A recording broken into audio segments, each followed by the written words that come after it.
Did I give you a book already? I did, but I left it in Maurice's car, so. All right.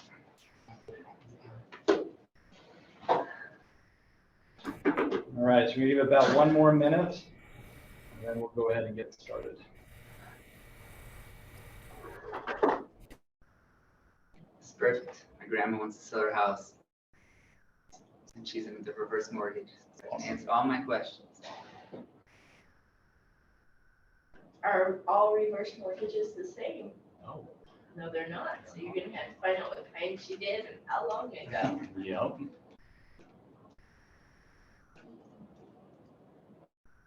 Okay, so we're about 5 minutes at the top of the hour. For those of you that are here today, welcome. This is a class on reverse mortgages with an emphasis on how to use this in the purchase market. This is going to be an awesome class. You're going to learn a ton about reverse mortgages and truly how to change the trajectory of your business if you choose to. This is a huge market, it is a great opportunity, and it's a program that very, very few people know anything about. If they think they know it, they probably know an older version of it. And so I'm passionate about explaining the program, teaching about it.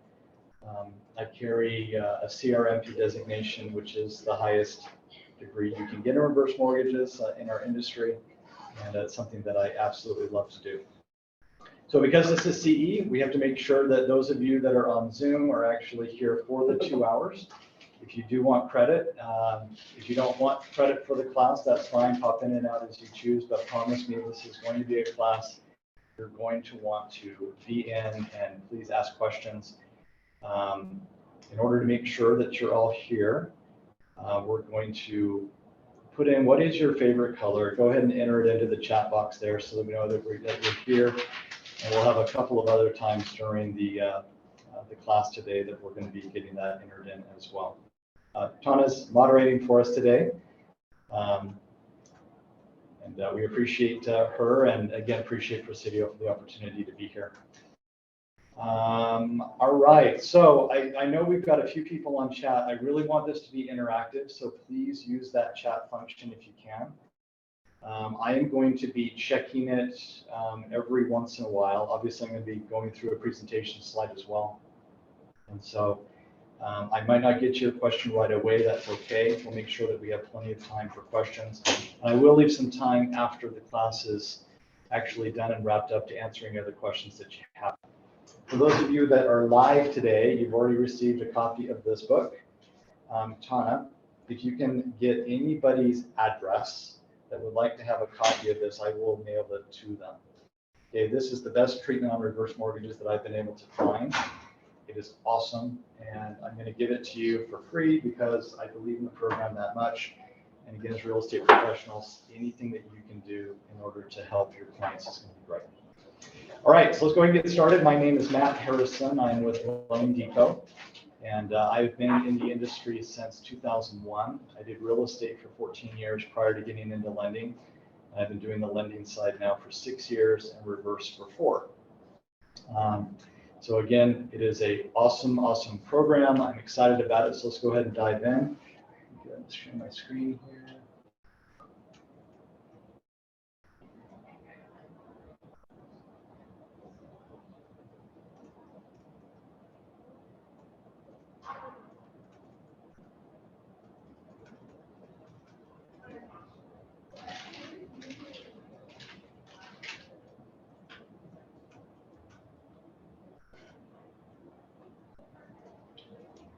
Let's see, for some reason, I'm not able to go back and share.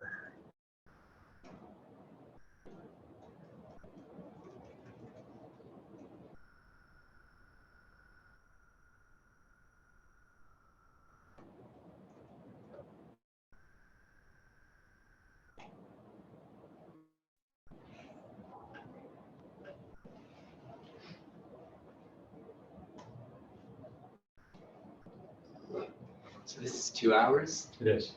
So if I needed to leave, can I pull it up on Zoom and finish the rest of it in my car? You can, yes. Okay. Oh, that's cool. Wait. There's a new rule that says you can do it from your phone, but you cannot be driving. It's not our rule. It's a new regulation that they have told us just recently in the last few months. So if you are going to watch it through Zoom, you have to be pulled over or else you won't get credit, they told us. So just Or so you will actually get pulled over, right? yeah. Jen, was, You Jen, can do was- it Jen, through was your that phone. you? But you can't drive, you can't be driving to do it at the same time. You have to have all What if it's for like undivided a, attention. what if it's like a 10-minute section of You driving? can do it during my break. How about that? There you go. Okay, that's fair. There you All Okay. right, there's a way. Sorry, I don't Okay, make the rules. so here we go. No, I appreciate it. I was not aware of that one, so thank you.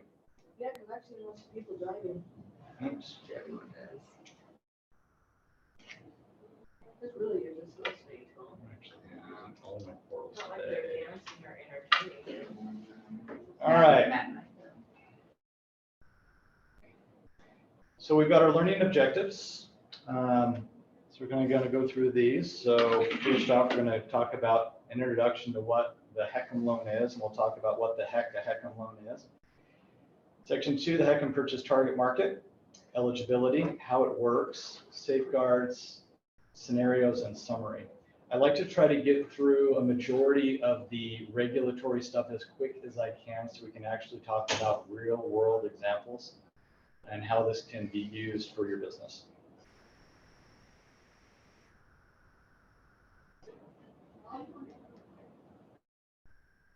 Okay, so what is a HECM? HECM stands for Home Equity Conversion Mortgage. So the fancy nickname that everyone came up with is reverse, but this is actually the name of the program, right? So Home Equity Conversion Mortgage.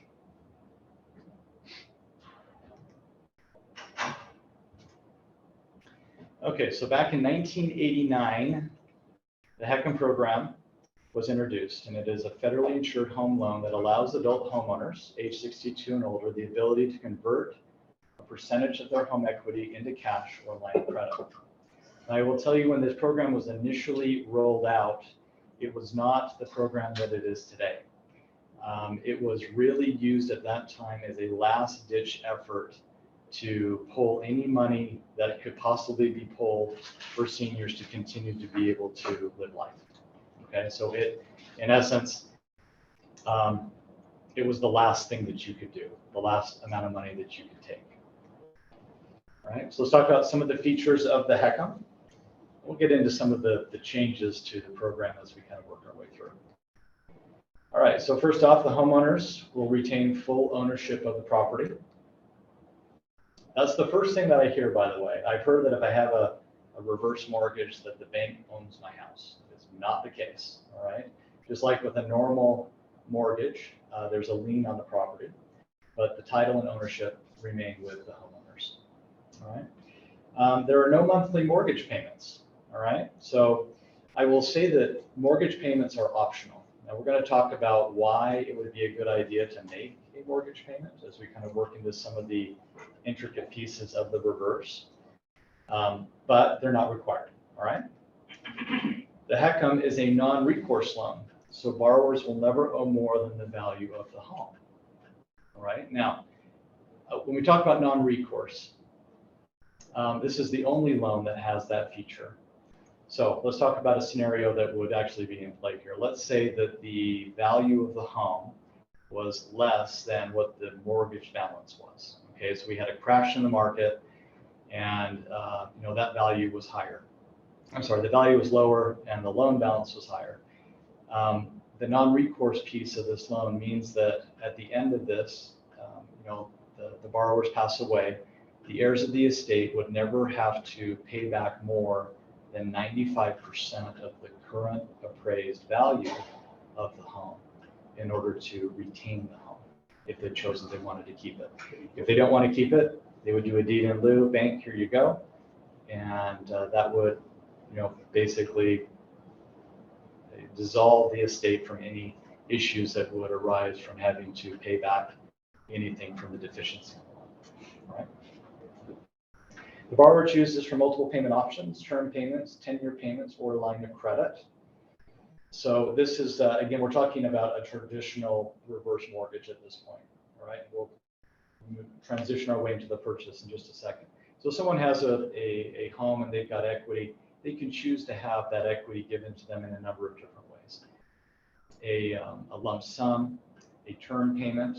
A term would be, I want my money over 10 years, or I want it over 5 years, and it would give them payments over that period of time. A 10-year payment means that no matter how long they live, they would continue to get payments. They could live until 150, and they're going to continue to get payments off of this program. Oh, the line of credit is the crowning jewel of this, and we're going to go through that, as we get closer to it. Okay, the borrower chooses from multiple types of loans. There's fixed interest, monthly adjustable, and annual adjustable interest. And there are pros and cons to both of these programs, which we'll get into. Any payments that are made from the lender to the borrower. Payments to the lender are an option, but not required. Okay. So in the past, there were just two options for those 62 and over to buy a home. Okay. They could do a conventional loan with mortgage payments, or they could pay the full purchase price with cash and no mortgage. But just a question out there, what are some of the issues that kind of start to arise once we get older? I mean, if we're 62 plus and we want to get into a house and buy one, what are some things that we're facing that we normally don't? The three of you are going to be on the spot today because you're my live audience. Retirement and death. Okay, retirement, death. Okay.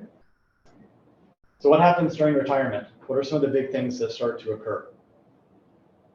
Illness. They say. Okay, illness. In a live audience, they start to spend more money. What about their income? Goes down. Does it generally go up or down during retirement in most cases? Down. Generally down. All right, so when we start to look at the ability for our clients to purchase a home that are 62 and over, there starts to become some issues that we're looking at, okay? So fortunately, there's now a third option. They can use a HECM for purchase. So with this, they're going to pay a fraction of the purchase price. They do own the home. They make no mortgage payments. They only pay property taxes, insurance, and HOA if applicable. They maintain all the rights of home ownership, and they preserve capital. So let's talk about what a HECM purchase option looks like. So this has only been around since 2008. Okay, this is a relatively new program. Most people, including most real estate agents, do not know that this is an option available. All right. So in 2008, HUD released the mortgage letter approving the HECM for use for home purchase under the Housing and Recovery Act. The home equity conversion mortgage for purchase, or H4P, allows adults age 62 and older to purchase a new principal residence using loan proceeds from the reverse mortgage, along with a one-time equity contribution from the borrower. So real estate agents and builders can partner together to help more borrowers purchase the right-sized property without a required monthly mortgage payment. The HECM for purchase gives real estate agents and builders additional sales opportunities. So a number that I want you to start to throw around and marinate on as we're kind of working our way through this is 50%. So if a home is valued at $600,000, 50% of $600,000 is $300,000. That is approximately how much money the homeowner buyer would need to bring in order to initiate a reverse mortgage and purchase that $600,000 home. Okay? So let's see how good our math is. Live audience and of course on Zoom, if you want to buy an $800,000 home and you're over 62, what is approximately the amount of money that you would have to invest into that purchase in order to get it? $400,000. Okay? Now, let's just talk about this for just a minute. Isn't this just on the surface a really, really cool program?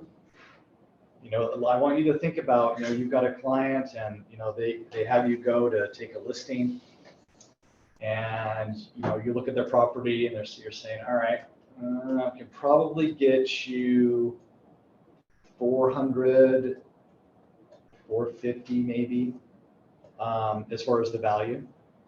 And, you know, your next question is, you know, where are you going to go? They said, well, we've seen this community we really like, and we really want to get into it.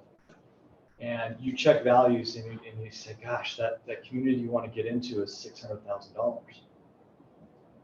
And you know, up to this point, you're going to say, okay, can you afford a $200,000 mortgage?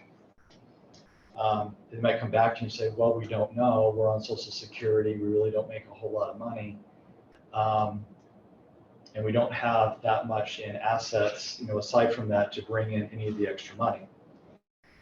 Traditionally, we would look at doing a normal mortgage and say, okay, gosh, can we squeeze this thing in there? But now, armed with this, you now have a completely different direction that you can help your clients with.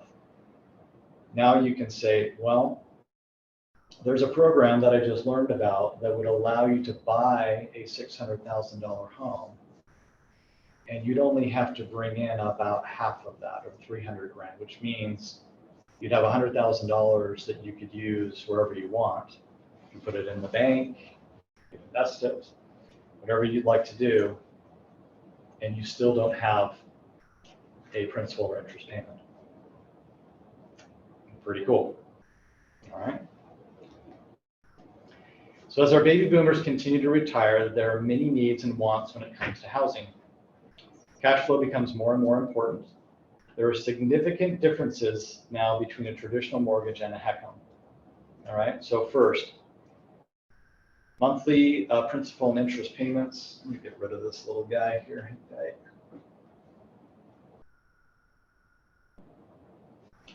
we go. Okay. So the traditional mortgage, if they get it, obviously monthly principal and interest payments are required. They have to, you know, pay back obviously what is there on the loan. There's no line of credit growth, and in some cases, it's not government insured.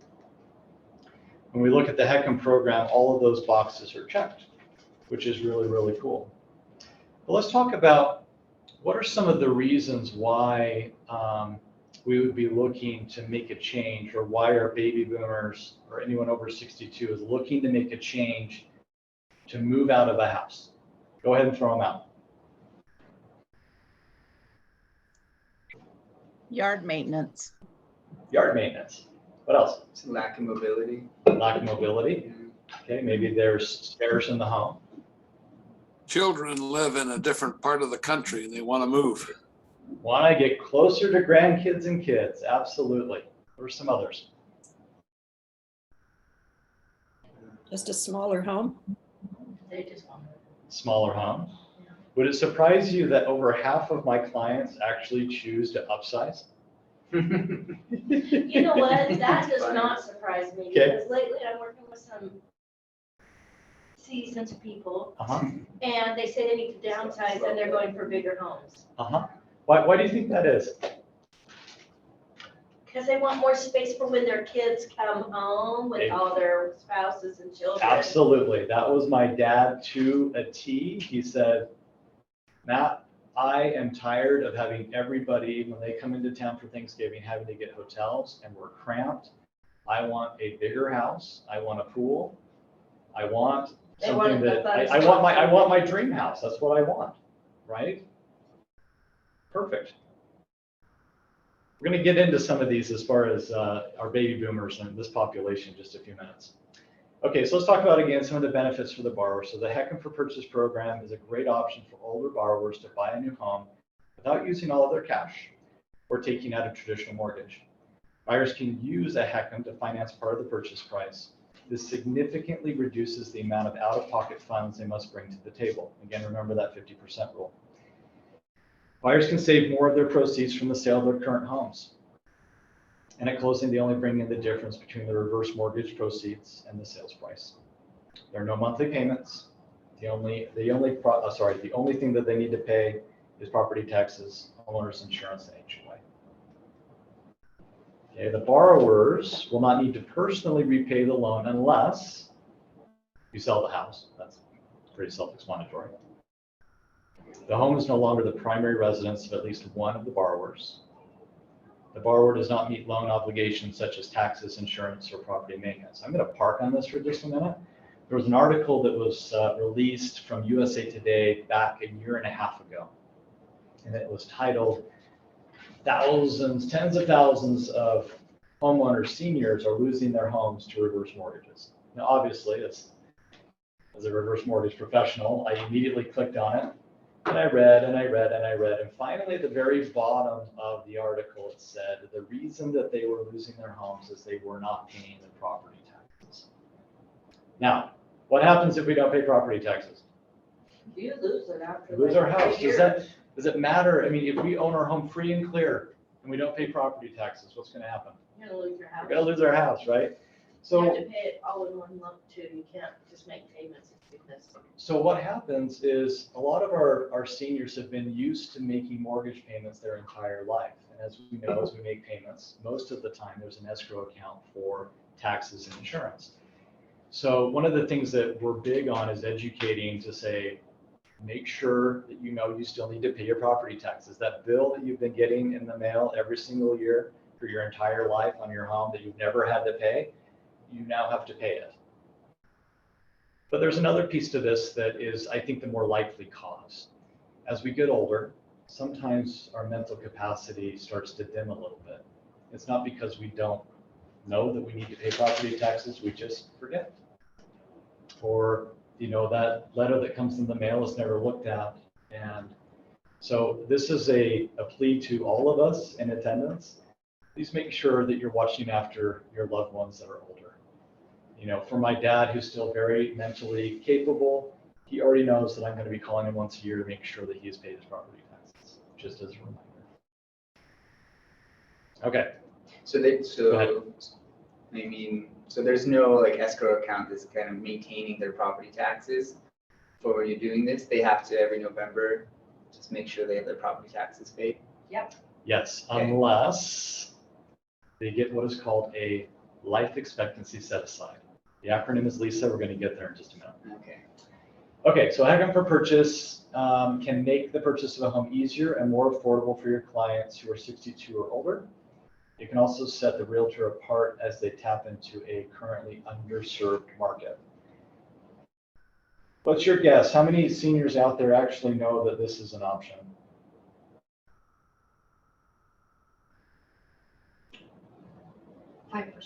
I would say it's 1% or less. Okay. I know this because I talk to them every day. People do not understand that this is an option. What they know about reverse mortgages, first and foremost, is not entirely accurate. To have them actually have this as an option to purchase a home is completely foreign to them. I would even throw out that I'd say half, if not more, I think it's probably closer to 70 to 80% of the real estate population does not know that this is an option. Okay, it's just not brought up. All right, so here's our first knowledge check. There are no monthly payments, and the loan does not need to be repaid unless the borrower sells the house. The home is no longer the primary residence of at least one of the borrowers. The borrower does not pay taxes, insurance, or maintain the property. Those of you that are on the Zoom call, if you can enter in your answer in the text box, a little chat box. I have a question. Yeah. If they, obviously this home should be the last kind of place they go in regards to that, what are the terms if they do sell? I mean, how do they determine what interest is paid and all that? How is that determined? It's a great question. So the question that was asked is, you know, when a homeowner decides that they want to leave or sell the home, is that an option and how does that work? Yes, completely an option. And it is treated just like a normal forward mortgage would. I was gonna say, it's probably whatever's left on whatever, you know, like when you're paying off your house and you have like 170 and the house is worth 500, they pay off whatever's You owed pay off to the the bank balance on and the then home. you just get your net proceeds, Yep. so they do that. So the balance on the mortgage is paid off and they get the equity and they move to wherever they'd like to go. But there's not like a percentage they kind of go off of or? No, it's just whatever that mortgage balance is. Okay, so our answer is D, all of the above. Okay, let's talk about the HECM purchase market. All right, our opportunity. Many baby boomers are living in homes that do not fit their needs. Okay, monthly cash flow and net retirement funds for many are limited. I would say that many of our seniors do not know that they have an option to change that. Okay, this is where we can become a huge resource for them. So let's talk about the biggest needs. Not enough assets, but we need a different house. Okay, these numbers are going to shock you. They did me when I did this initially. The average working household has virtually no retirement savings. When all households are included, not just households with retirement accounts, the median retirement account balance is $2,500 for all working age households, $14,500 for near retirement households. Furthermore, 62% of working households ages 55 to 64 have retirement savings less than 1 times their annual income, Wow. which is far below what they will need to maintain a standard of living in retirement. These numbers are real. Okay, I see it every single day. All right. A lot of pensions have gone away. Most of my clients that come in have Social Security, and they have very little as far as assets in their accounts. Okay, they're living off of bare bones, but they have housing needs. So as we age, we're faced with many hard questions when it comes to housing. Can our current home accommodate our aging lifestyle? If you have someone that's in a home with stairs or whatnot, and mobility starts to become an issue, that becomes an issue that needs to be addressed. Do we stay where we are, move in with family or long-term care facility as we age? Can we find a home that our family and us will feel comfortable in? So there is an opportunity for real estate agents in the 62 and older marketplace. Are we going to be ready for it? So every day, over 10,000 baby boomers turn 65. There's over 6 trillion. By the way, this was done 2 years ago. That number's higher now, for sure. Wow. There's over 6 trillion in home equity held by homeowners age 62 plus. By 2030, 1 in 5 of the US population will be 65 or older. 1 in 5. And today, 1 in 4 of all home buyers are age 60 and above. Okay, so huge, huge opportunity. For demographics, the number of older Americans age 65 plus is projected to increase from 48 million to 84 million in 2050. Okay, so we're talking about huge, huge changes as far as where our population is going. Okay, the darker the color on the map is the higher the concentration of seniors in that state. You can see Utah, Idaho, Nevada, Arizona, Texas. I can't figure out why North Dakota is. I'm joking. It's cold. All right. So again, we're in a great market for this. Just some other stats for you. 2020, there were 248,000 units that were built nationally for seniors. That number is really low, guys. I know, they need more. Really low.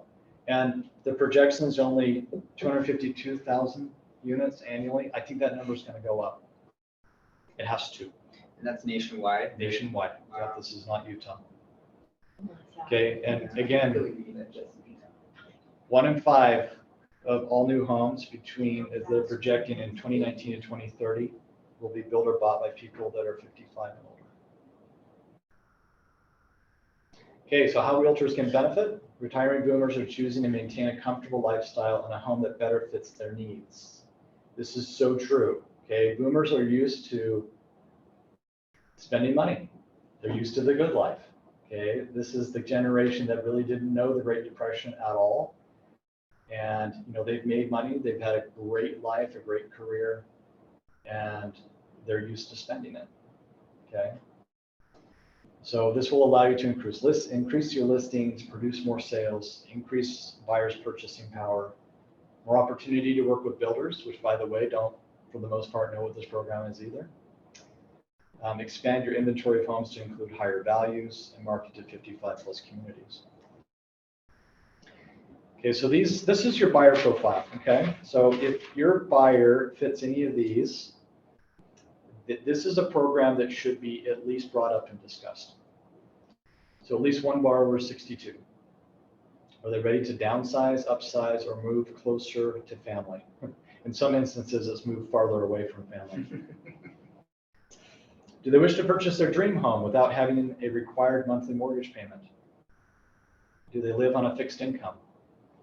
Do they want a new home that is a better fit for their physical needs? Do they want to move to a low maintenance community? Do they want to increase their purchasing power? Want to preserve some of the proceeds from the sale of their home for a cash reserve or other retirement savings? Or would they like to have a line of credit that will grow over time? I keep teasing the line of credit. We're going to get there. Yes, Ellen? So this is really great because my grandma, she literally just had surgery, and like we're going to sell her house.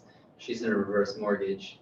And so when you talk about wanting to preserve some of the proceeds from the sale of their home for other retirement savings, so they don't necessarily have to put the money into another property. Like they can, are you going to talk about ways to maybe like, okay, I'll just wait then. Absolutely. So Dallin's asking a great question. Is there a way that you can put money into a reverse mortgage to where it's actually helping to make money for you? Yeah, because the thing Makes is, sense. we've got to put my grandma in like a house or something like that, a retirement home. Like, is there a way that we can create a stream for that, but not get hit super hard with all the equity? Because she's got a ton of equity in her home. Okay, awesome. Don't So- you do it where they do dispense money every so many months to help them stay in There their is. budget? Okay, so here's the question, and we're going to ask this to the group, all right? We'll have Tana put in some of the answer, kind of tell me some of the answers. So the situation, Dallin's grandmother is going to need to move into a home of some sort, but not a primary residence. Correct, yeah. Like So she's moving out of her primary residence into a facility of some sort. And she currently has a reverse mortgage and probably has a good deal of equity in the reverse. So obviously she can sell the property. The question is, can she still remain, or can this reverse mortgage still remain in place for her if she moves out and goes to a long-term care facility? What do we think?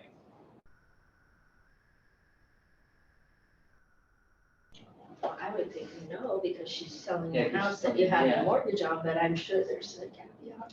So what if you didn't sell the house? You rent it instead, Okay. take all the equity out, Rent it can you do instead. that? Now remember, what were some of the primary pieces for what we needed to have for a reverse mortgage to be in place? Oh, they have to be owner occupied, but Has to now be do owner they have occupied. to?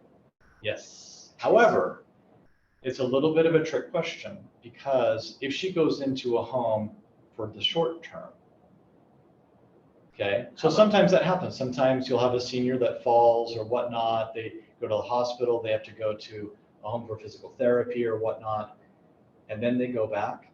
That's okay. However, if it is mom is not coming back, okay, then the estate needs to notify the loan servicer and either decide, okay, are we going to keep the house or are we going to sell it? Since we're on the topic, let's talk about it. The heirs of the estate or the homeowner, well, in this case, heirs of the estate have 30 days to figure out what it is that they would like to do. This is on the death event, right? So if mom passes away, you have 30 days to figure out what you want to do, either retain the property or sell it. And then you've got 6 months to actually execute the plan. You need to let the servicer know what we're going to do. But this is a great piece about this program. I'm going to give you an example as to why this is so great. My mom passed away when I was in my early 20s. She was not in this program, but she didn't have a reverse. She had a normal forward mortgage. I was the oldest. You know, my siblings were all in their teens, did not have a job, but she had a house out in Kansas that required a pretty substantial payment. And I had to scrape together everything I could to make it so that we could, you know, figure out how to market the house and get it sold and not have to fire sale it. Hard in some circumstances, even for adult children to have to stroke a payment for their parents, you know, in that case, or try to fire sale it before it gets foreclosed, right? So this program allows for some time where, again, that mortgage payment is not due. It doesn't have to be made. And, there's a period of time there where you can figure out what it is that you want to do and then actually execute it. So again, really nice piece about this plan. Okay. So again, some differences between conventional and reverse. On a conventional mortgage, as we know, there's no age restrictions. Monthly payments are required. Equity increases, loan balance decreases. Liquidity decreases, because again, we're making payments that we can't take back. Borrower owns the home. Property taxes, insurance, and maintenance must be paid. Risk of foreclosure if payments are not made. And there's a liquid contribution. Okay, what about our HECM? There is an age restriction. Okay, let's throw it out there. How old do we have to be? 62. 62, good. What if we're married and we're 62 and our spouse is 57? Okay, we can do a reverse mortgage. The spouse can be added to it as a non-borrowing spouse. Okay, the wonderful thing about that is that the non-borrowing spouse continues to have the ability to stay in the home if the borrowing spouse passes away first. It goes into what is called a deferral period. As long as the non-borrowing spouse continues to pay property taxes, insurance, and maintains it as their primary residence. What do you think? Is there an age that the non-borrowing spouse would have to be a non-borrowing spouse? What do you think? Hypothetically, could a 62-year-old be married to a 30-year-old? Yeah, happens all the time. The answer is yes. There are no restrictions to that. Now, it is based off of the youngest borrower or non-borrower, borrowing spouse, as far as how we transition how much money is due. Okay, so kind of throw the 50% rule out the window in that scenario, because we got to look at a completely different age demographic. Okay. All right, get back into here. So no monthly payments are required. Equity decreases, loan balance increases. Now that's only if you're choosing not to make payments. Okay, and again, we're going to talk about some of the benefits of making payments. Liquidity will increase because again, you're not having to put cash into this asset. Borrower owns the home. It is a non-recourse loan. So we've talked about that, and there's an equity contribution. All right, let's talk about lifestyle. It is all about what we can get from retirement. Today's older buyers are expecting more and more from retirement. The current adult client outspends in every single category. Okay, food away from home, household furnishings, entertainment, personal care, and gifts. Adults age 55 plus represent 1/3 of the nearly 2 million internet users. Pre-retirees feel that enjoying retirement and making sure their spouse is taken care of is a bigger focus than leaving an inheritance. Has that changed over the years? What do you think? My live audience here. So think about our parents' parents and their parents. What was kind of the general idea? Take us back to the 20s and 40s and 50s. What did children do for their parents that were aging in most cases? Did they look out for them? They moved them into their home. Yep. So there's been a shift that has happened recently. I would say really in the last 10 years or so. And what we're seeing is that our baby boomers, our retirees, are looking at what they did for their parents and helping them as they got older. But now they're looking at their adult age children that are still living with them in the house. Okay, that are still struggling to make it on their own.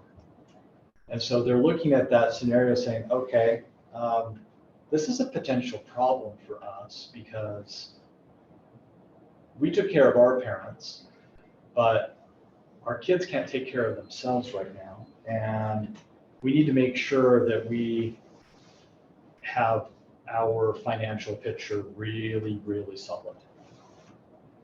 So right now, again, making sure that retirement is a focus and that their spouse is taking care of is taking a much larger role now than an inheritance that's being left for the kids.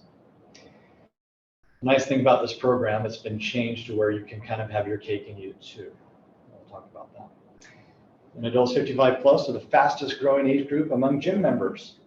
Okay, this percentage is up more than 266% since the 80s.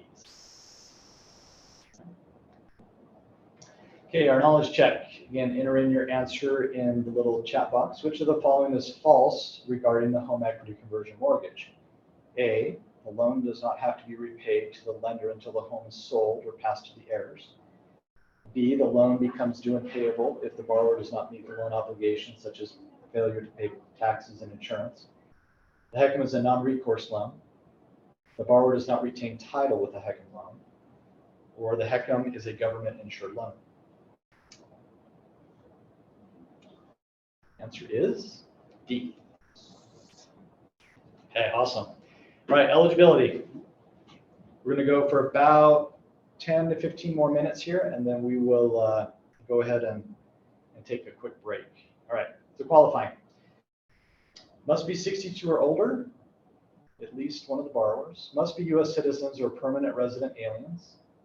HUD counseling is required. Let's park on that for just a minute. So HUD implemented a rule that every single borrower who would like to get a reverse mortgage needs to have a third-party counseling done. The third-party counseling is there to measure willingness and capacity. They want to make sure that the seniors know what it is that they're getting into. And they have all of the information that has been prepared by the loan officer that has done the reverse mortgage proposal for them. So it is another way to make sure safeguarding our senior population. Home must be a primary residence and occupied within 60 days. The funds to close must come from their own assets or gifted funds. Borrowed money is not allowed. And very minimum income qualifications. Okay, before I get to this next slide, I'm going to just ask a question. What do you think the minimum residual income needs to be for a married couple to get a reverse mortgage on a home?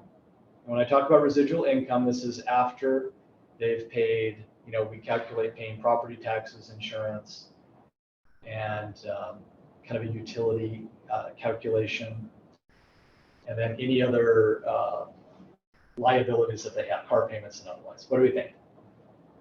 Throw out a couple of numbers. $1,500. 1,500, okay. Ladies, what do you think? Whatever Social Security is. That's okay. Social Security is going to be, generally you're looking at a couple grand, right, on Social Security per month. What do you think? 2,000, okay. So family size of 2 in the West, which is where we are, $998 a month is the residual income requirement. Okay. If you're single, $589 a month. And that includes, if you just your Social Security, you can use that as your income? Yeah. Okay. So a lot of people, I do this all the time with people that have Social Security of $1,200, $1,400 a month. And most people that are, 62 plus really don't have high debt load, especially if they're only making that sort of money per month. So yeah, we look at the taxes, we look at the insurance, we see if that kind of pans out. I can tell you right now on the normal forward mortgage side of things, if you only had $1,000 a month in residual income, chances are you are not going to be able to qualify for a mortgage. The HECM program is different.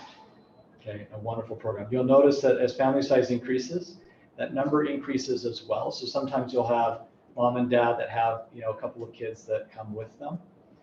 Okay, there's actually quite a few people that buy a home, have a couple of kids come with them with the purchase, with the idea of, all right, you're here, eventually this house is going to be yours, but you don't need to do any payments at this point, which is kind of nice. Now they can, which again is going to be a really good benefit, and we'll talk about it. Okay, if you're not able to get that income, you can still do this. All right, we just have to implement that life expectancy set aside. So what that is, again, is that is an escrow account that's going to pay for property taxes and insurance. So how that works is initially, instead of, if you're on a purchase, instead of bringing in $300,000 on a $600,000 purchase, depending on where your age is, let's say that the calculation said we need $30,000 in this life expectancy set aside. So that money would be needed to fund, so instead of 300, they bring in 330. And then property taxes and insurance are paid as long as there's money in that account. As we know, property taxes can go up and down depending. Okay, what about credit? I can tell you right now that reverse mortgages work in a completely different world as far as credit goes than forward mortgages. Okay, I have been able to do reverse mortgages for those that have a 500 credit score even. All right. A lot of times the credit woes of our seniors happen because of things that are happening medically to them. They've got, a few things that they just weren't able to pay. And so credit does not need to be as big of an issue. They still look at it, but it is not a flat out checkbox. You can't do this, okay? Even if credit is horrifically low, the worst case scenarios, they would have a life expectancy set aside that would be imposed, that they would have to have on the reverse mortgage, which actually is not a bad thing. It would help pay for those property taxes and insurance for them. Okay, borrower's responsibilities, again, really easy. I'm hitting these because, again, it is pretty simple. Pay your real estate taxes, pay your homeowner's insurance, maintain the property, pay your HOA fees if necessary, and continue to live in the home as your primary residence. Okay, property eligibility. Single-family homes, manufactured homes that meet FHA requirements, FHA-approved condos, 2 to 4 unit properties, and new construction. Let's park on that one for a minute. You could use this program. I'm just going to do some fast math with you. You have a client sell their house. They got $400,000 in their pocket after the sale. They buy a duplex or a triplex for $800,000. They don't have to make a principal or interest payment. As long as they live in one of those units for a primary, they can then cash flow off of the rentals on the other 2 or other 3. Pretty fun. That's actually my grandma's house. Okay. So Dallin just said that's the situation that Dallin's grandmother is in right now. I have a question. Yes. We have a lot of seniors that go on these LDS missions. Yes. How does that apply? Because obviously it's still the primary resident, but they're serving. Does that qualify? Great question. So I'm going to state it again. So the question was for LDS missions, how does this work? This was actually brought up yesterday in a training that we had. The way that HUD has defined it is that it is typically their primary residence. There is some gray area there. What I would recommend is for your clients that do this, they need to let the servicer know we're going to be going on a mission. This is still our primary residence. We will be in different areas over this amount of time. We have family that will continue to maintain the property, and it is not rented out while we're gone. So it can't be rented. Correct. Okay. So that would be the way to kind of go about that type of a situation. Oh, let me go back to that slide. But again, new construction, you can do this. That's what my dad did. Okay, he sold a house, built his dream house, and used this program to buy a brand new home. How does it work if they haven't sold their house yet? So they're in that whole process. They have to sell, give the money, and then, I mean, how flexible is the version of that? So the question is, do I need to sell my house? Trying to sell my house first, and I'm trying to buy something. What do I need to do? It depends on the funds. Obviously, just like with a regular mortgage, if the home has to be sold, it would be contingent on the sale of the home to be able to buy the new one. If it's a reverse, it's going to be very similar. So we're going to want to make sure that the house that is being sold is sold so that money is available, and try to time it so that we're in, the right timing of it. We'll go through timing on this in just a little bit. Okay, some of the ineligible properties would include co-ops, boarding houses, bed and breakfasts, manufactured homes built prior to July 5th, 1976, existing manufactured homes that have moved or otherwise don't meet FHA or FAR standards, and condominium units that are not approved. I do get the question every once in a while, what about, Airbnb, VRBO, stuff like that? Can't have it be that. So it does have to be a primary. Okay, which of the following is not a HECM borrower requirement? Must be 65 years or older, must receive counseling, must be a U.S. citizen or legal resident, must live in the property as his or her primary residence. A. Okay, perfect. All right, we are going to pause now for about a 10-minute break. So we will be back in 10 minutes.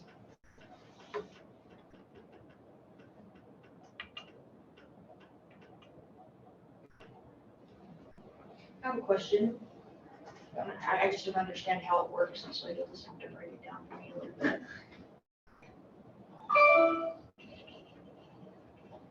Pop over there, I'll be there. Just a second. You're good.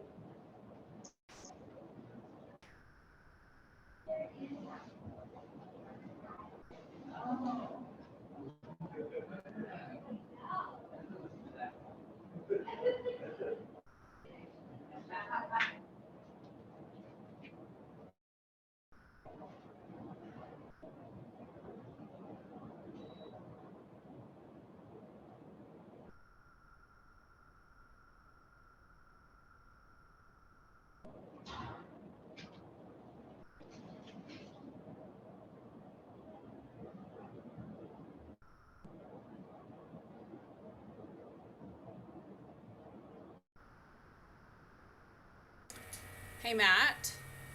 Yeah. It's Tana. I'm here. I just have to help one of my agents here for a minute. So when Okay. everybody comes back, I'll keep monitoring, but I'll still Okay, be good here, plan. but I won't put my screen back on. Okay, sounds great. Cool. Okay. Yeah, I'm sorry, I just don't understand this one thing. So they put half the money down.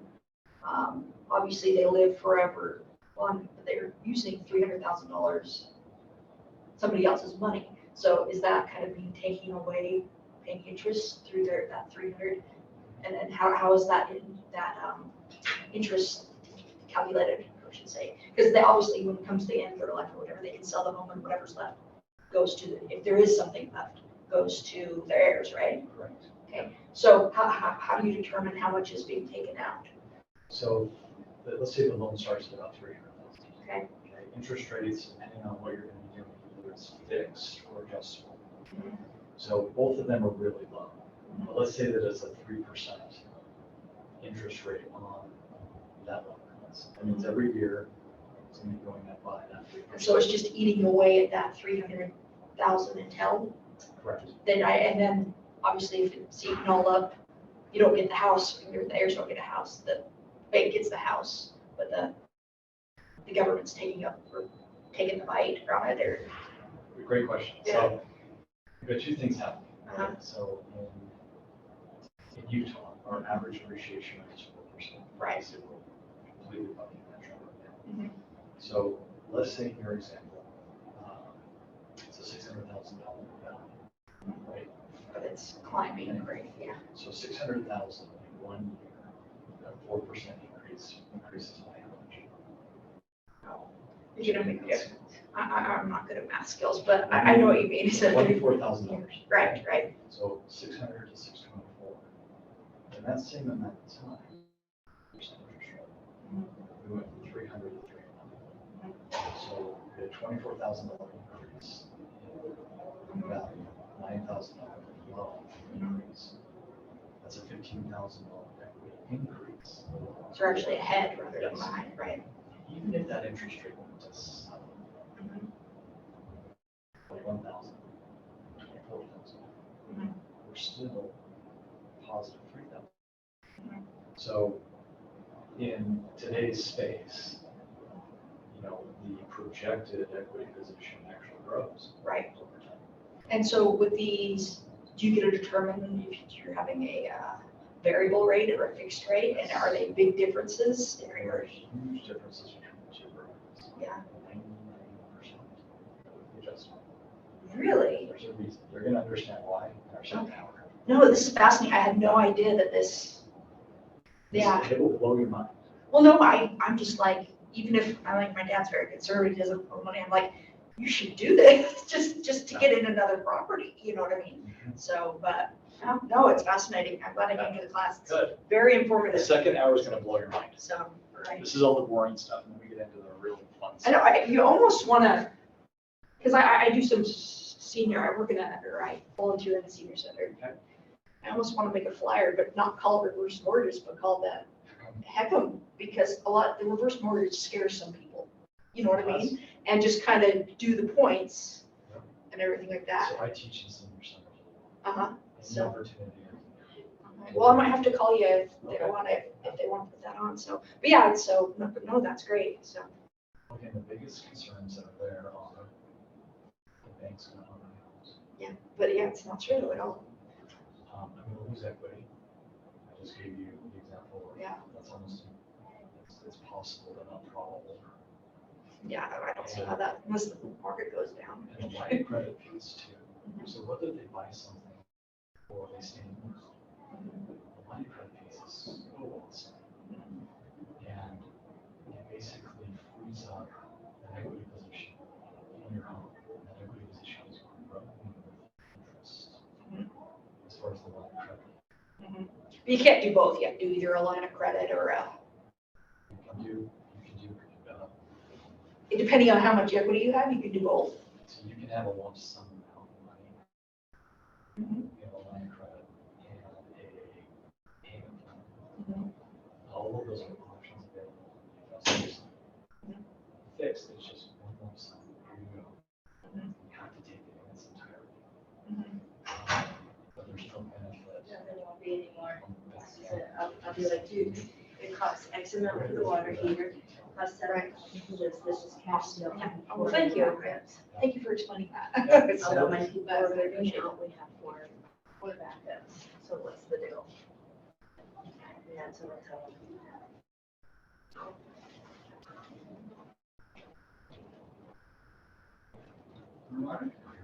Yeah. And, my person's like, no, I don't want him to back out, let's just get it done, because I know she's. Yeah, so I'm gonna give you my dad's It'll number. still 'Cause- go fast if they were. So we're selling grandma's house. So for your grandma, it's easy. You sell it, you take the equity position. However, But the thing is, I'm just worried about so the house, so it's crazy. So she lives on like a half an acre in Bountiful. Yeah, I don't Like know up on the why mountains. it's available. Her house is like beat And up, then I think but it's this like, week it's got good is bones. fall break But it for has, schools. it's around My like kids are in 4,000 school, square so I feet. don't pay attention. It's a I don't rambler, know so when it's fall got break like is. 3 bedrooms, 2 baths No upstairs. Then downstairs is a full And my mother-in-law son-in-law with a walkout. is off. That's working, really so nicely laid I'll out. ask But Jimmy, 3 when's fall bedrooms break? and 'Cause 1 Bubba might bath, be next the week. kitchen with a big space. And then on top of that, there's a whole nother cottage house. That's the legal duplex. you guys Yeah. want to retain it, you just buy it. Well, no, that's the thing. It's like, so we're like putting it on, You know what what you they do, wanna Will, do is but basically thank you. put it I'm on the gonna text her market. or call her And then if because she someone asked from the me, family wants to buy it, she because was like in the X-ray with comps receipt, on it, but I was yeah, like, look, it's her. this She says, thing has "I'm enough on the cash flow outside history. for me." I could sell it at Last year, 600,000 her and goes, someone "Well, would buy actually, it it's not what basically you have to for do. You free. need to do an ultrasound. Like, and I'm like, so it's worth, Blood. like, I mean, I'd I pay swear, I think they have like. because it's a My no-brainer. bank calls It's us like, I mean, it's a house for free and I can live there. And it's like, even if I start from 50, someone's only Or it's a paying nurse like practitioner, but I'm not. $600-700 in the mortgage because it's like Because she 100,000 should've- because She, the rent my will pay mom's for been everything going to else. her for how long? So, She should've it's just caught weird to my price mom's out. doing So, blood But thinner. the family, nobody necessarily wants it right off the bat. Well, my mom But said like, that. My what mom we're said more she so puts worried it about on is like, the how do we, So. I so wanna she know owes if that's really true. $350,000 on her mortgage. So she'll pay that off, but like with the equity, But she said, like that's what she we're worried sounds about good. is She like, got her haircut. we're just gonna put her in a care. She's happy. But like, is, But she's like, her mortgage is So 30 they're- grand, so that starts to worries get a me, and little she goes, no, it's going up into the front, and she was just taking an X-ray.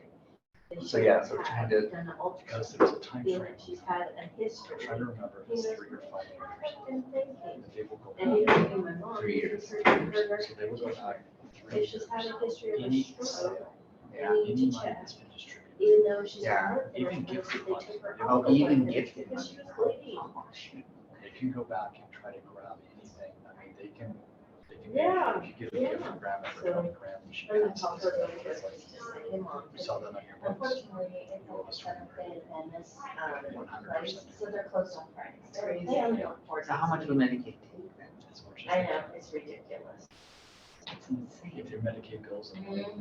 gonna take every dime that they can possibly squeeze out of the estate. So do you know how, But they're open on so like I know Sundays, nothing so about like, you know, Medicaid, but like is, Sundays, so they're will not she have a on Medicaid Saturday, bill and then Friday is the easy. somewhere? I don't know why they take. End of the Our day, like when she Seventh-day dies, Adventists, aren't they, I don't Yeah. know. She's probably Their gonna, Sundays I don't and know, Saturdays, I don't know so the, I all don't the know why they don't programs, on but I know Friday. that I don't Medicaid get it. will go after the estate. Now, That's there's- what I was thinking, the there's start some of the protections Sunday there Eve, that I don't know. You could get. Whatever. really, That's not all day, that's our. So, but if You someone, can go into like a That's- trust or something like that, Or where it's whatever. not, it's not more protected. but even then, Okay, I'll talk to you later. but like, so, Thank but you. like if someone from the family Bye. bought it, what if someone from the family bought it, kept her on title, and then paid off the reverse mortgage? So the and smart then- thing, yeah, the smart thing is when you buy it, Yeah, you buy the property, yeah, let's say that there's $300,000 mortgage on it. yeah, yeah, You buy it for 300. yeah.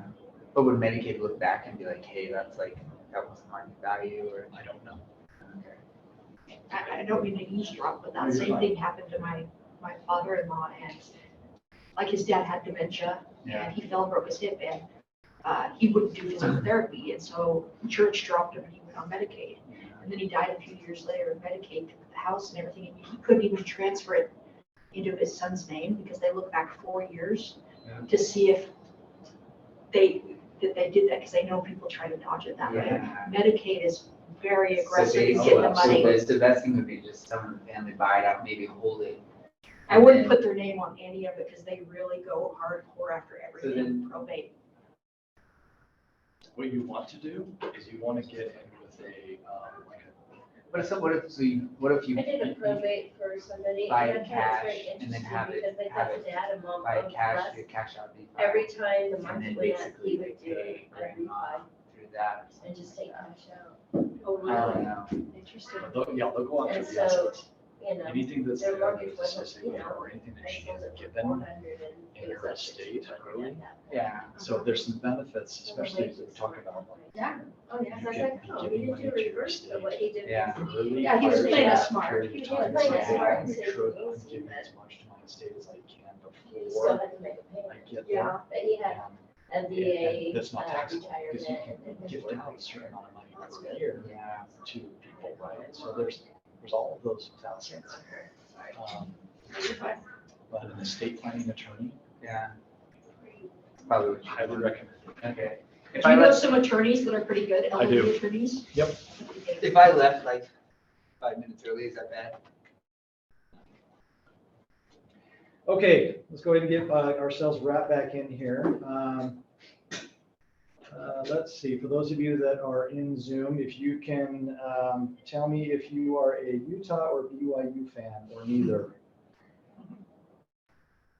I promise you, I won't hold it against you either way. But it'll be kind of fun.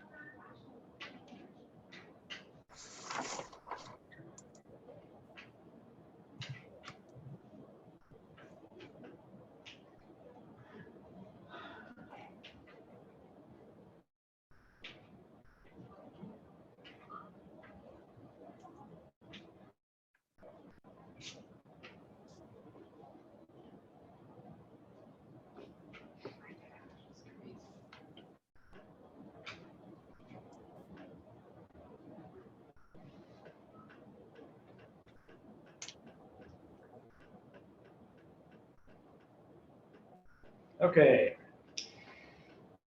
So section 4, how the heck and purchase works. So pretty self-explanatory. You're going to be taking your client finding them a house, getting it, the offer put in, getting it under contract. Now, this is an FHA loan. Okay, FHA insures it. However, the amount that you can go up to is a lot higher than normal FHA limits. I'll talk about that in just a few minutes. But yes, we do need, there's some FHA required documents that we need on our end. And it is treated as an FHA loan, has an FHA appraisal. Okay, so after the borrowers decide to purchase a more desirable home, a real estate agent can sell their existing home, determine the purchase price range, and identify the properties of interest. Again, use that 50% rule as best you can. The really good thing about this program, and we will go through a scenario together at the end to show you how easy this is to actually pull up numbers as fast, super simple, so that your clients have an idea about what they can actually do. Because the older the client is, the less money they have to bring in. Okay, which makes sense. Okay, principal limit factors. So the principal limit is the maximum amount that is available to the HECM borrower at the time of closing. Generally, this is going to be based off of the age of the youngest borrower or non-borrowing spouse, or the lower of three numbers: sales price, appraised value, or 822,375. Now, can your client purchase $1 million house, a $2 million house, and use this program? Yes, but the maximum benefit value is at that 822,375. So there would be no difference that would have to come in. There are programs out there that are more proprietary jumbo reverse programs, and so you can go higher. They're not quite as attractive as far as interest rates go as the HECM program. Right now, we're looking at interest rates in the low 2s to mid to upper 3s, depending on the program. The proprietary programs are going to be more in the upper 4s and 5s right now. So it kind of depends on the program. But if you have any questions or want me to go into further detail, I'll make sure that there's a way for you to connect with me. All right, so the borrower's contribution obviously is going to be the amount of money they need to bring in. Again, remember the 50% rule. That's going to be pretty dang close to what is going to be needed in most cases in our current market today. Okay, seller credits and builder incentives. This program does not allow any seller credits on the contract to pay for closing costs or otherwise. Okay, even home warranties and things like that cannot be included. It was actually very recently, just about 2 years ago, that HUD started to allow the seller to pay for the owner's policy of title, then they pay the owner's policy of title insurance, which is common here in Utah.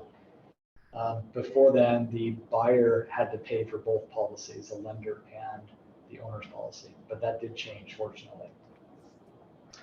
Okay, so let's talk about costs real fast. So the cost to do a reverse mortgage, there is an initial upfront mortgage insurance premium, which is 2% of the max claim amount, which we just talked about as the lower of those three numbers, right? The 822,375, the appraised value, or the purchase price. So let's just do some fast math here. If you have a $600,000 home, that's the appraised value and the purchase price. 2% of that would be $12,000. Okay. The origination fee is going to depend on the loan program. In most cases, it's going to be anywhere between $3,000 to $6,000. There are instances when it is less. And then traditional third-party closing costs. By the way, all of these values are included in that 50% amount that we've been playing with as far as what they need to bring in at closing. So again, $600,000 purchase price, they need to bring in about $300,000. It includes these costs that we're talking about. Now, Just to test your knowledge on normal FHA loans, if you get a normal FHA loan, what is the upfront funding fee that gets tacked on to the loan at closing? This would be a Utah housing loan or any other FHA loan. 2%. 1.75%, guys. So FHA loans will do a 1.75% funding fee at the time of closing. So this program is only a quarter point higher than that, which is really not that bad. There is a reoccurring half of a point fee for the mortgage insurance per year based upon the loan amount. But the mortgage insurance in this case is a wonderful thing because that is what makes it a non-recourse loan. Okay, so it's protecting not only the lender, but it's protecting the estate. And then just your traditional third-party closing costs from title. Okay, I'll go through just a little example here. Now these numbers, I threw in the highest interest rate that I could come up with on a fixed program, which is a little bit higher than that 50% mark. But I just want to give you an idea about kind of how this works. So we have a 65-year-old borrower who wants to buy a $500,000 home. Their principal limit with their age is $219,000. You have the upfront mortgage insurance of 10 grand, which is 2% of that $500,000 value. Loan origination of $1,000. Other title costs. That means the remaining principal limit is $203,617. And in this example, borrower's cash to close would need to be $296,383. Again, this is based upon a 5.09% interest rate. Right now, our interest rates are in the 2s and 3s, which is why those numbers will kind of lead their way down to about the 50% of that price. Okay, this is a fun table. This is based off of the 50% rule per se, but it is also based upon a 5% interest rate. So if you go down, you're going to have the purchase price, you're going to have the age of the borrower. The number that goes across there is the amount of money that they would need to bring in under that scenario. Now the book that the three of you have, and the one that's going to be sent out to anyone else that needs it, has a guide in the back that goes through different amounts and interest rates as far as their principal limit, depending upon where the interest rates go. So right now, again, good point to kind of look at. And by the way, I'm more than happy if you want a copy of this slide to send it to you. But to be honest, the best way to do this, use the 50% rule right now. And then speak with a mortgage professional that does these, that can give you that exact amount for what your borrowers would need to bring in. But let's just use this as an example. So purchase price $700,000. Our borrower is 70 years old. They would need to bring in $391,000. But again, that's based off of a 5.09% expected rate. And we are a lot better than that right now. So again, yes, interest rates do have a bearing on these when they're initiated. So if you're trying to say when's a great time to do a reverse, when your value is high and interest rates are low. Okay, it's going to put you into a great spot. Okay, we've talked about the mortgage insurance and why that's important. It does make it a non-recourse loan. We have talked about the ongoing obligations. Again, make sure it's your primary residence, keep the property in good repair, pay property taxes, homeowners insurance. Okay, principal limit calculations that determine the amount of loan proceeds available to the borrower include all of the following except product type, age of the youngest borrower or eligible non-borrowing spouse, the highest of the following, appraised value, max claim amount, and sales price, or the expected interest rate. This one's a little more tricky. The answer is C, because it is the lowest of the appraised value, max claim amount, and sales price. Again, just remember 822,375, the appraised value, or the sales price.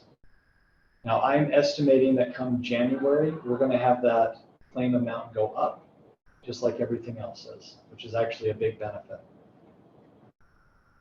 Okay, which of the following properties is ineligible for a HECM loan? Single family home, FHA approved condo, 2 to 4 unit property, or none of the above. Those are all available properties. Okay, so our safeguards. So this is a protected class, our seniors. So HUD has mandated that there are safeguards in place to protect them. So again, we talked about the mandatory counseling sessions for borrowers, non-borrowing spouses, and power of attorneys. Let's talk about power of attorneys real fast because this is really important.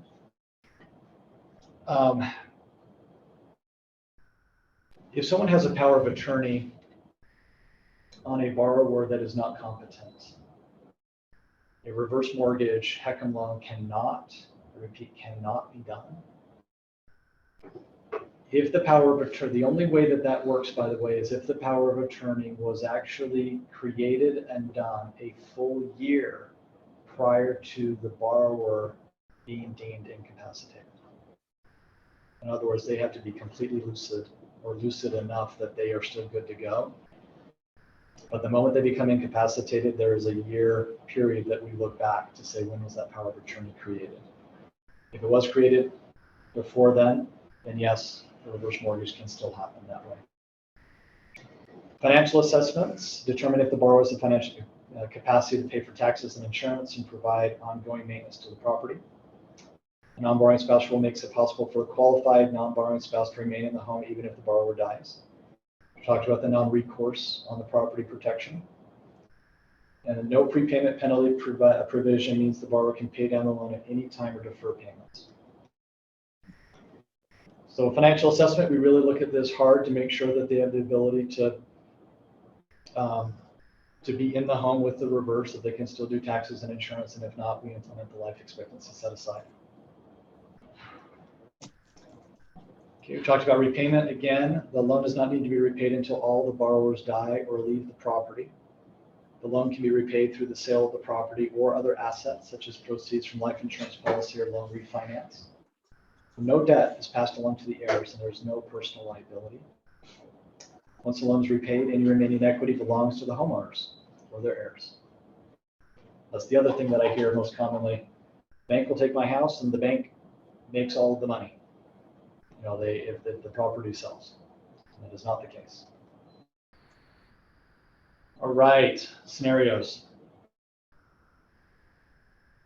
Scenario number one, Dan and Mary do not have enough equity in their current home to sell it and buy the home they want or need with 100% cash. Gotta get rid of that other guy. Okay, so Dan's been diagnosed with a heart condition, can't walk up and down stairs. They need a single level home or similar. After getting a pre-approval for HECM for purchase, they sold their home for $640,000. So in this example, $640,000, they pay off their mortgage that they currently have, cost of the sale, and they have $400,000 remaining. Okay, so that's the home. Now they've got a choice to make. Excuse me, Yes. Matt. When you click that little button, it took the slideshow away from us. Oh, is it gone? Yeah. Well, for me. Yeah. Is it gone for everybody?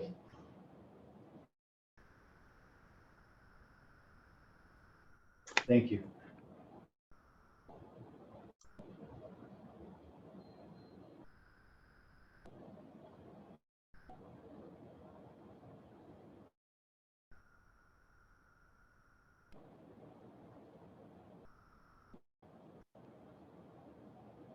Oh, I know why. I put stop sharing instead of hide.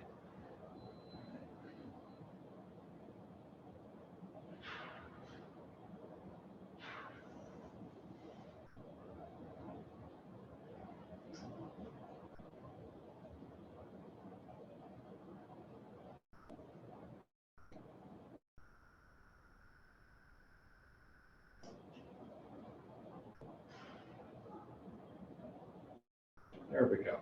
Okay. So cash after our sale, so they can decide to either upsize or downsize. And again, a lot of our clients are choosing to upsize.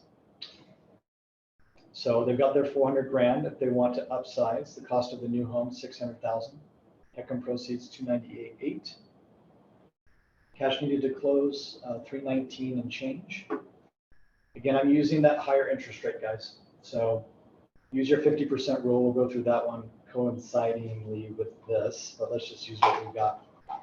Means their cash remaining after their purchase would be $80,000. They could downsize and buy a home for 300 grand. That was actually a possibility up until recently, right? Their cash needed to close would be 161, and then they would have $238,000 in the bank. Now, with the 50% rule, if they wanted to buy a $600,000 home, they would have to plan on bringing in 300,000. So the amount of money that they would have after the purchase would be closer to 100 grand. On the downsize option, they're buying a $300,000 home. They'd only have to bring in about 150, which means that they would have a good $250,000 remaining to them. All right. So pretty cool. So now they're living in a house. They're super happy. They only have to pay taxes, insurance, and HOA, and they have a significant amount of money that's left over for them. Okay. Okay. Scenario number 2: Chuck and Lenny want to build the home of their dreams. They sold their 2-story home for $330,000. Cost of sale is $24,000. Cash after sale is $306,000. For them in this scenario, they didn't have quite enough money off of the sale of their home. They needed to bring in about 90 grand. So they took this money out of a 401k and savings. But now they're able to have this beautiful new home. They don't need to make their principal or interest payments. And they're in a great position.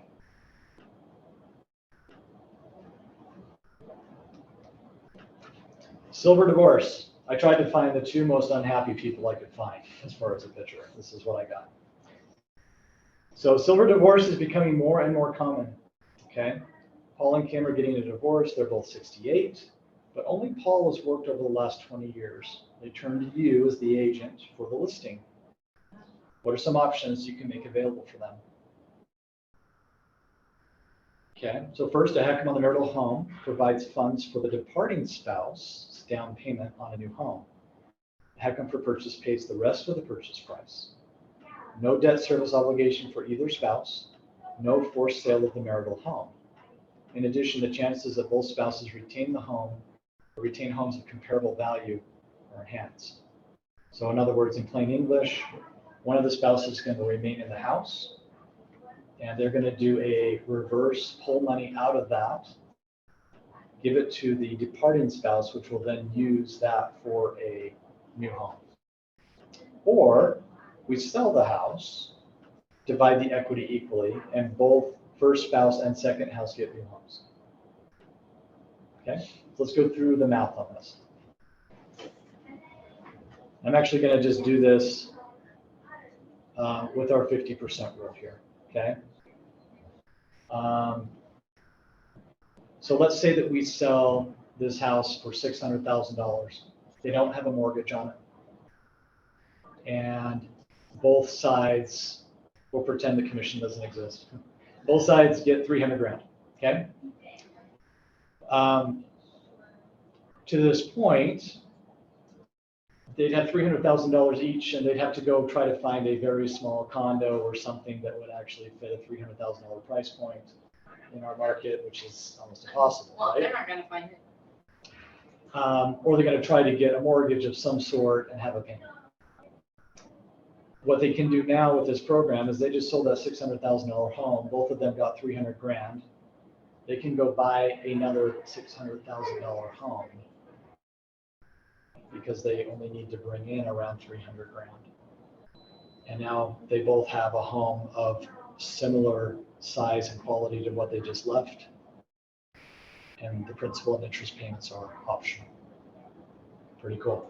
So as the agent, You get to help them on the sale, and you get to help them on 2 purchases. Also pretty cool. Again, most people in this situation have no idea that this is even an option for them. Okay, in a similar fashion, that home is 600 grand, they do a reverse HECM on the home. They're able to pull out proceeds from that. The departing spouse takes those proceeds and uses it to buy a house. Okay. Okay, we are now going to park on line of credit and how line of credit works, and start to kind of go through some different scenarios here. So first off, planning ahead for line of credit growth. The HECM and HECM for purchase have a very unique quality that many financial planners are now recommending. A HECM can include a line of credit which will grow at a rate 0.5% greater than the current adjustable rate on the loan balance. This grows independent of market conditions. Okay, plain English. Let's talk about this for just a minute. And actually, I'm going to get out of my presentation here.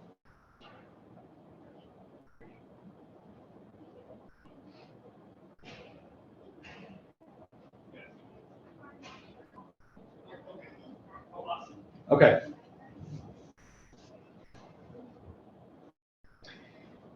With every mortgage out there right now, when you make a payment, what does that payment do? It decreases the loan balance, right? Can you decide not to make the payment? Well, yeah, but You can. What are the repercussions? late fee. You won't be able to have that home very long, right? Yeah, Okay. you pay, you stay, you don't. Can you decide to take the payment back?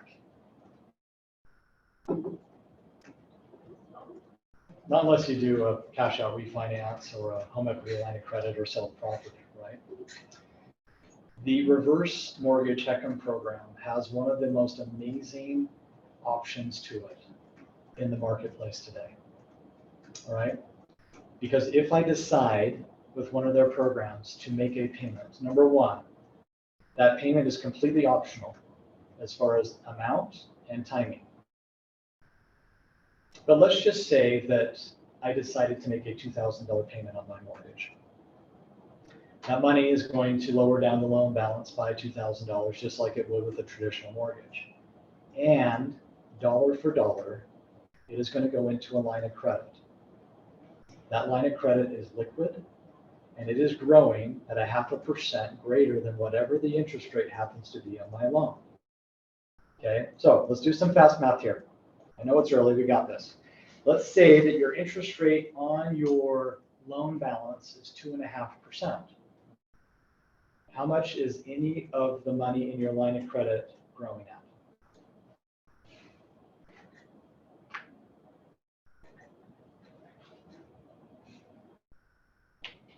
Two and a half plus 0.5 point is 3. All right. Let's say that the interest rate happened to be 4% on your loan balance. What is your line of credit growing at?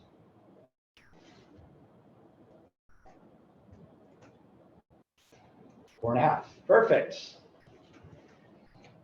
Okay, wait a minute. Let's back up here on this, because how cool is this? I make a payment on this plan.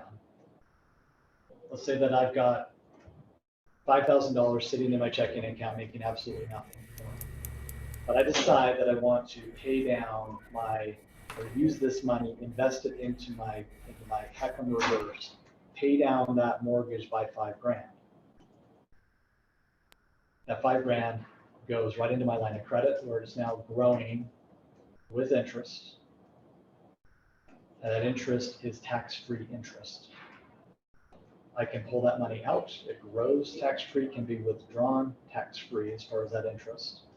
Because when I take it out of the line of credit, it is going into my loan balance. All right. So your home becomes a wonderful place to park money that is now growing with interest over time. So I have a lot of clients that say, hey, Matt, I really want to continue to pay down my mortgage. That's really important to me. Great.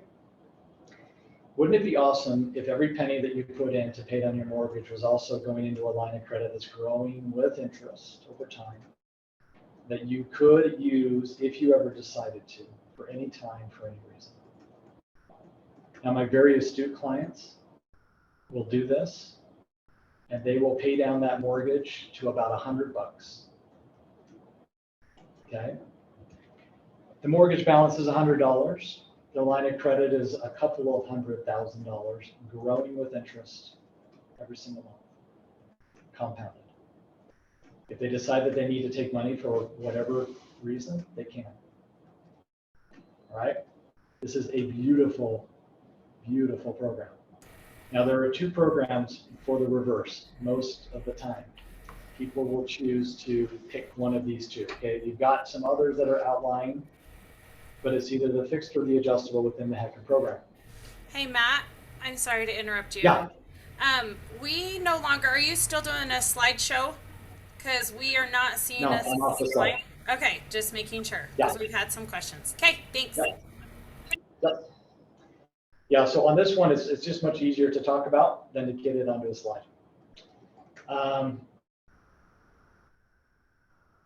Okay, so let me backtrack there. So there's two programs. You have a fixed program and you have an adjustable program. If you choose to do the fixed program on the purchase side, the math is still going to be the same, all right? So let's say that you do, so we're going to keep with the $600,000 value as far as the home, and they have to bring in $300,000. Once that $300,000 is in and set, there is no line of credit. They basically brought in the minimum amount that they needed to start the reverse, okay? Any payment that would be made on a fixed rate reverse mortgage HECM loan would be treated exactly the same way as if it was in a traditional mortgage, i.e. the payment that's made is going to go down to reducing down the loan balance. However, there is no line of credit because it's fixed and done. With the adjustable, any payment, it would go the same scenario, okay? $300,000 amount that they have to bring in. That means that there's a $300,000 loan. That loan is there, and it's going to start to accrue with interest over time if no payments are made, okay? Same thing goes with the fixed. However, if I decide that I want to make payments, and I'm just going to do a really easy number, let's say that your interest rate on that $300,000 amount was 3%. So over the course of a year, that means that my $300,000 loan has grown to 309. I could, if I decided to, make a payment,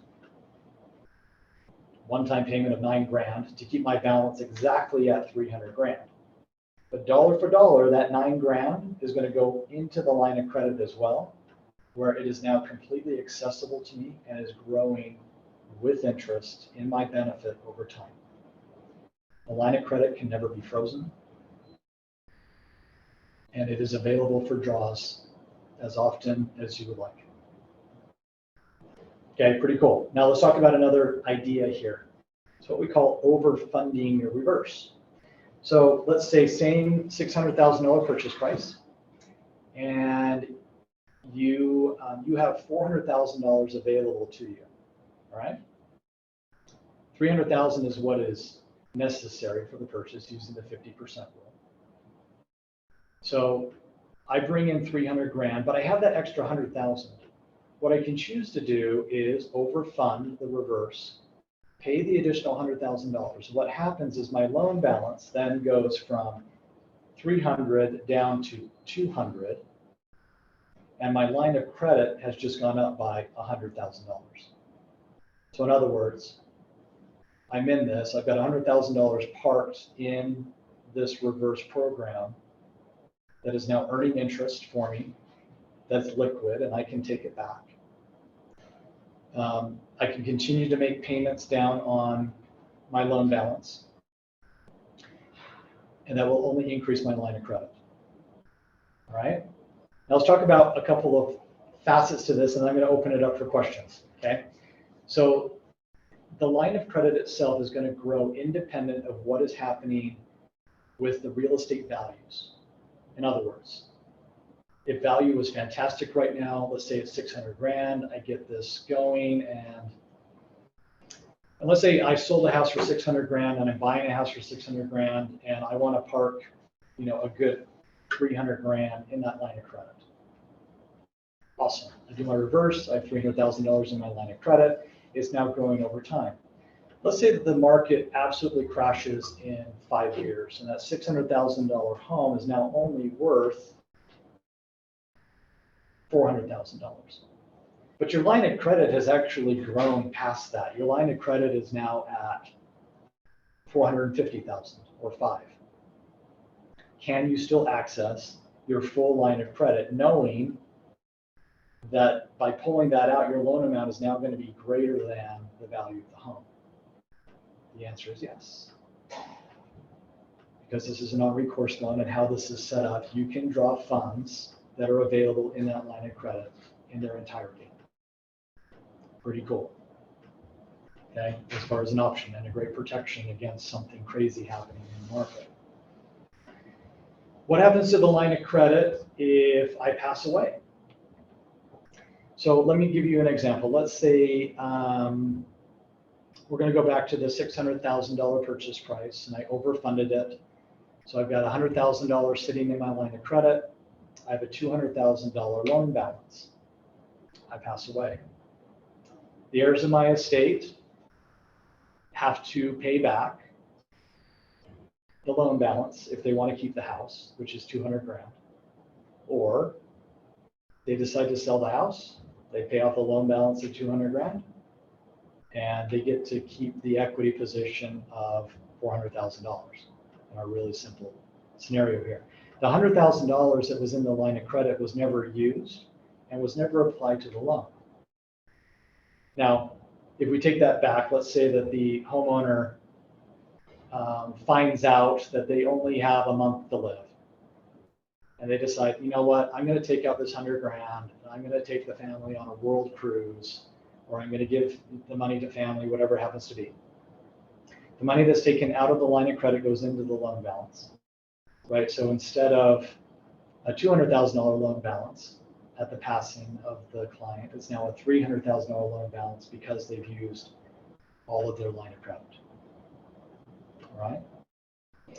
At that point, the homeowner passes away. The heirs of the estate can either sell the property, pay off a $300,000 loan, or they can decide to retain the property and again pay off the $300,000 loan and retain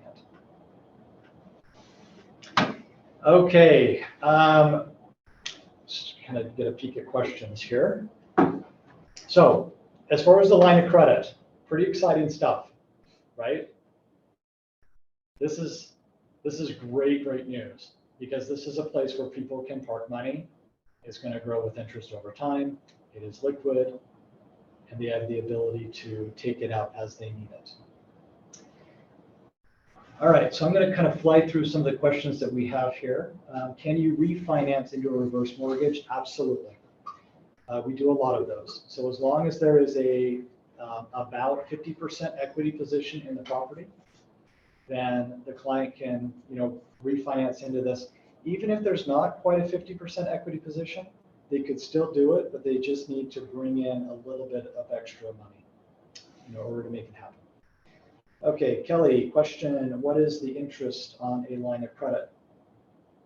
So the line of credit is adjustable, okay, as far as the interest rate. There are a couple of different programs. One of them caps 5 points higher, one of them caps 10 points higher. Most of my clients choose to do what they call a Cap5 program. So let me kind of go through the semantics of that. So let's say someone starts and interest rate is 2.5%. Okay, that's what it is on the loan balance. That means the line of credit is growing at 3.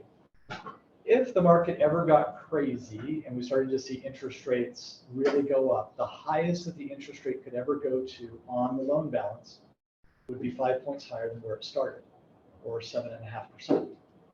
But what is your line of credit doing if the interest rate goes to 7.5% on your loan balance? How much is your line of credit now growing by? Let's see if you guys got this. It's growing by 0.5% greater than that, or 8%. Not a bad line of credit growth at 8%, which also means that any money I happen to park in there is also growing now at 8%. Much better than your typical checking, savings, and CDs that are out there. Does adjustable have higher fees than fixed? Nope, exactly the same.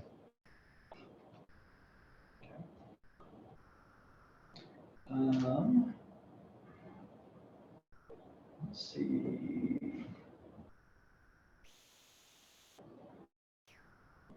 There was a question that was talking about if a borrower went into a care center and then passed away. Oh, is that the one where the borrower went into a care center and passed away? Tanya, do you remember which one that one's in reference to? It was one of our knowledge questions, and one of the answers was B, and it was, I just wanted that, and as you went along, I think you explained it, just, okay. You know, like, for example, my husband's 69, I'm 59. And so, you know, if he were to die, you know, what, and we were in this kind of program, what would, you know? So you would be able to continue to retain the house. It goes into a deferral period for you to where, again, the principal and interest payments are optional to you. The only thing that the non-borrowing spouse would not have access to would be a line of credit. So that is only available for the borrower. So my dad and my stepmom are in a very similar situation. So we kind of paint that picture. Right now, they've got about a $60,000 line of credit. If my dad were to pass away today, my stepmom has a year before she's 62. She would continue to be able to retain the house until she passes. But what we would look at doing, if she wanted access to any line of credit, we would have to do a reverse for her once she's 62. And then immediately that equity position would be there. And that line of credit would be there, you know, hopefully as well, just depending on where the value of the home is at. So you recommend still making payments on the property, even if, and does the payment need to be a certain amount, anything, anytime, you know, this month I'll make a payment, next month I won't? Tony, let's see, that is a great question. So the payments, yes, I recommend making payments because it does two things. It lowers down loan balance and dollar for dollar goes into a line of credit that is building for you in your benefit with interest. So think about it as now every payment that I make, which by the way is completely optional, whenever you make it, and for whatever amount you want to make it for. Just think about it as, am I putting money from my checking into my savings, or it's going to park there for a little bit and make some interest? It's the same type of scenario. I'm going to take money in my checking, I'm going to throw it into paying down my reverse mortgage, dollar for dollar goes into my line of credit where it's growing with interest, and I can take that back whenever I want. There's a maximum 4-day period of time from when the request is made to have those funds given back to you, and they're done in a direct deposit. And it can be done as often as you want. So it becomes a wonderful way, again, to park money if you need to have it parked. Let's see, reading some of the other questions here. So if a person funds the line of credit, why does it add to the loan at death? It actually does not. Anytime that you're funding a line of credit, it is, again, lowering down the loan balance. At the same time, it is increasing the line of credit. So the only time that the funds would increase the loan balance is if you take the funds out of the line of credit. So if you can think about it, it is this beautiful scale between line of credit and where your mortgage is. So if I pay into my line of credit grows, my balance on my loan is decreasing at the same time. If I take money out of my mortgage, back that up. Okay, so if I pay into my line of credit, I'm lowering down my loan balance, right? And increasing line of credit. If I'm taking money out of my line of credit, I'm now increasing my mortgage balance, but the money I'm taking out of my line of credit is going into my checking account, right? At the same time. Let's see, it really a hedge on inflation? Brent, yes, there's a lot of financial planners that love this program because it is another bucket of money. It is it's another way. I have a lot of high net worth individuals that use this program. Their 401ks, when they're doing great, that's where they pull money. But if the market turns and all of a sudden it's not a good time to pull out of there, they can pull that out of other ways. And the Hecken program is one of those. Let's see. Okay, Brent, great question. Win-win for everyone over 62. Is there a scenario where this would not be a good program? Yes, and I would say it's the same scenario I would say for anyone getting a loan. Do you plan on being in this property for longer than a few months to a year plus, right? Because of the costs associated with any loan.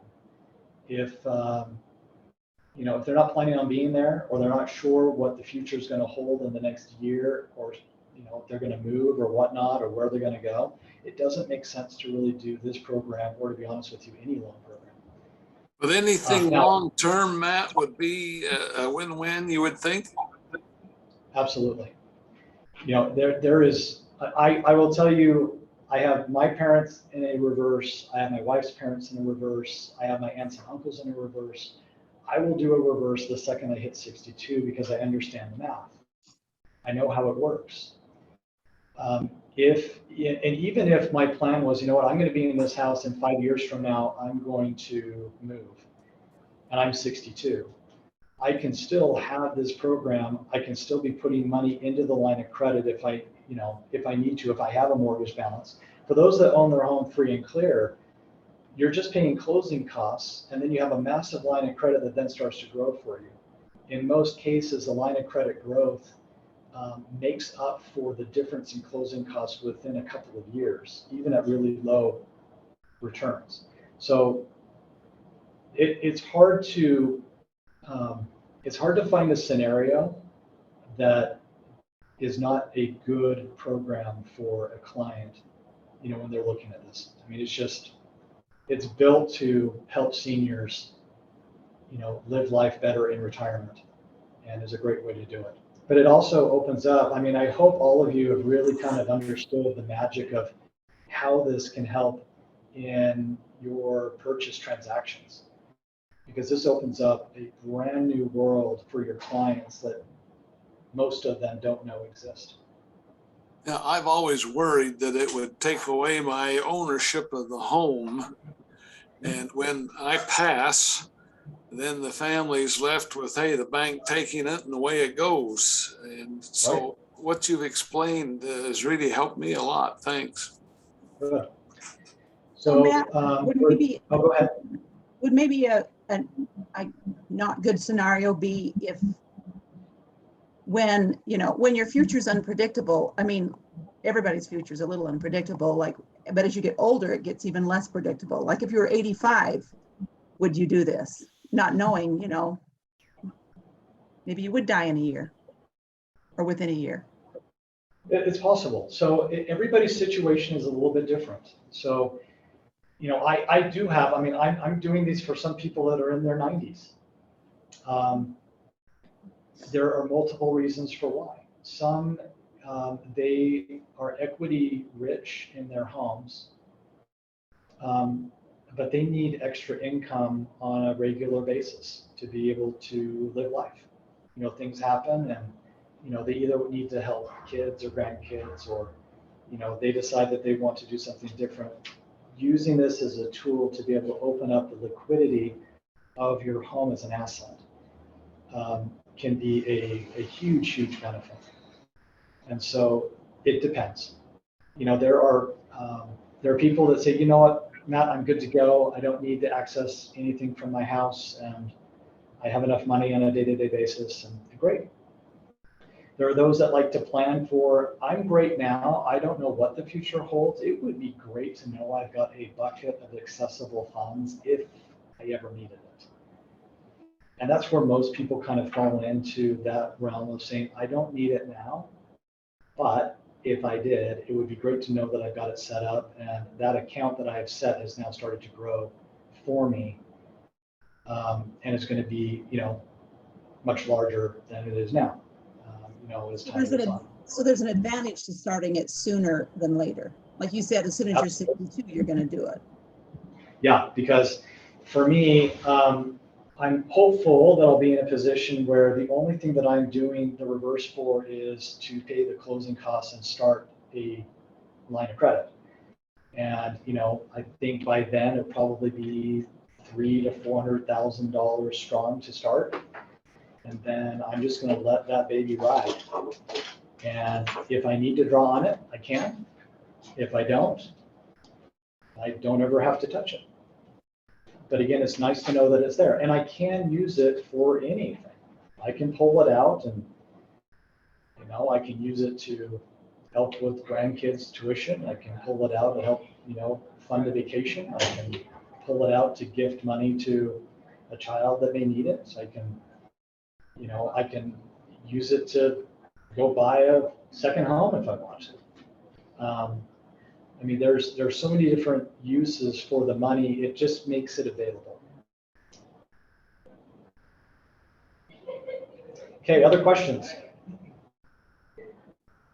All right, I do want to wrap this up real fast. There is a designation that I would highly recommend that all of you as real estate agents get. It is called the SRES designation. Yep.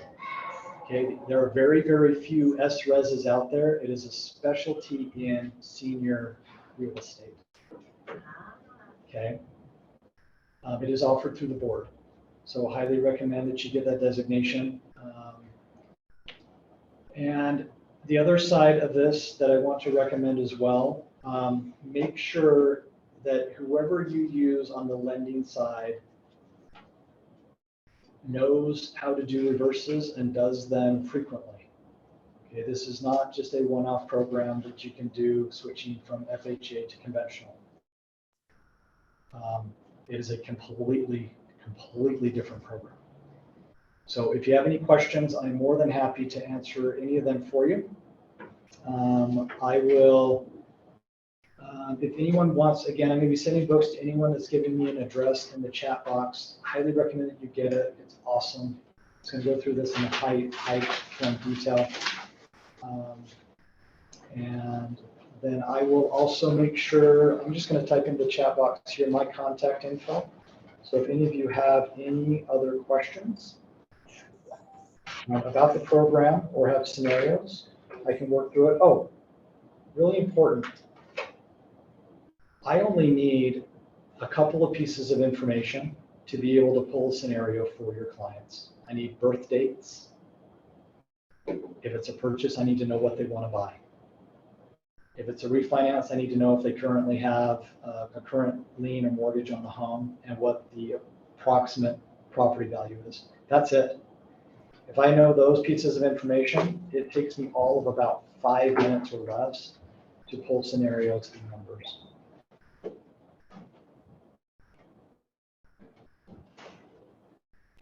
Hey, hopefully this was a great class for you. Any other questions before we end it up? Thank you. I just want to remind everybody, if you haven't already in the chat, I put the form down for you guys to fill out so that I can get that back to Matt so you guys can get your credit. So make sure before you get off that you download that Google form and fill that out, and then I will be able to send it in. Okay? Thank you so much. Will you also be able to send me the addresses in an email that are in Yeah, that chat box? I'm writing those down right now for those that want the book, you mean? Yeah. Okay, and then thank you all for being here. And again, if you have any other questions, let me know. I'll get these books dropped in the mail today or tomorrow. And appreciate all of you. Thanks, Matt. Okay.